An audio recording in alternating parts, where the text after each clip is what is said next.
Bonjour à toutes et à tous, j'espère que vous allez bien. Bienvenue dans le podcast ésotérique. Si c'est le premier épisode que vous écoutez de ce podcast, sachez que c'est un épisode très exceptionnel et dans ce cas, je vous invite à en écouter un autre. Aujourd'hui, j'aimerais profiter de ce podcast qui est un canal vers vous pour vous présenter mon nouvel atelier, mon nouveau bébé, ma nouvelle joie sur le thème du magnétisme. Vous me demandez régulièrement comment je pratique et si je transmets ma manière de pratiquer les soins de magnétisme, comment développer son magnétisme, comment savoir si nous en avons. Eh bien, j'ai décidé de vous proposer un atelier d'environ 3 heures. Si ça dure plus longtemps, ça durera plus longtemps. Si ça dure un peu moins longtemps, ça durera un peu moins longtemps. L'objectif, c'est que je puisse prendre le temps de vous expliquer tout ce que j'ai à vous partager, mais aussi de répondre à toutes vos questions. Durant cet atelier, j'aurai donc le plaisir de vous partager ma vision et ma compréhension du magnétisme, à quoi il ressemble lorsque je le perçois en clairvoyance, qui peut magnétiser, est-ce que vous pouvez magnétiser ou non? Eh bien ça, on y répondra de manière précise.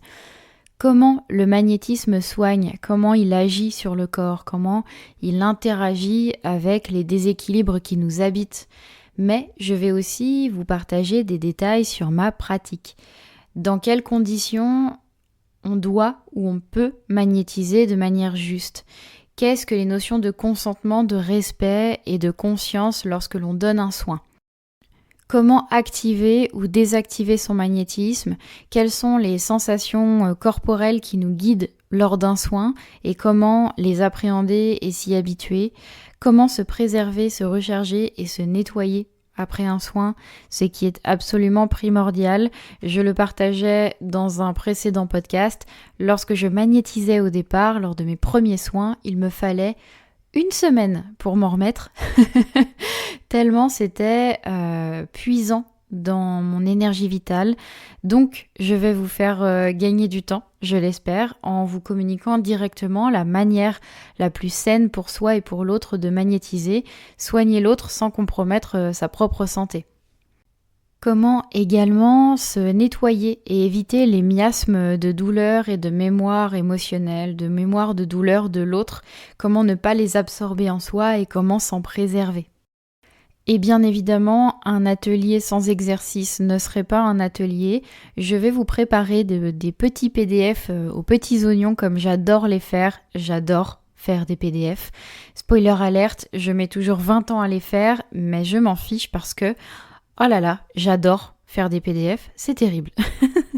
Donc, je vais faire un PDF dans lequel je vais vous partager quelques exercices, notamment un exercice pour vous entraîner à ouvrir votre magnétisme et le déclencher, vous expliquer les ressentis qu'on peut avoir, etc.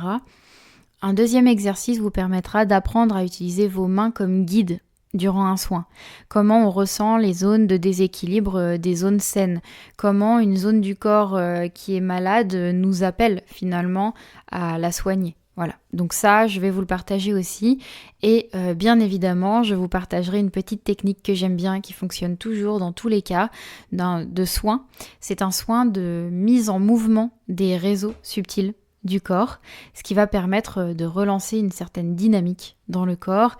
Et parfois, ça aide, quand la personne se sent un peu raplapla, à faire en sorte de la rebooster un petit peu. Globalement, c'est une liste non exhaustive de ce qu'on abordera parce que j'aimerais vous laisser de la place pour que vous posiez des questions. L'atelier aura lieu le 25 mai, qui est un samedi, justement pour que vous soyez un maximum disponible à partir de 10h et je pense jusqu'à 13h environ. Nous nous connecterons en ligne. Vous me verrez en vidéo et vous pourrez chatter en direct par écrit avec moi. Comme ça, je pourrai lire toutes vos interactions, répondre à toutes vos questions. Il restera actif et visionnable sans limite de temps.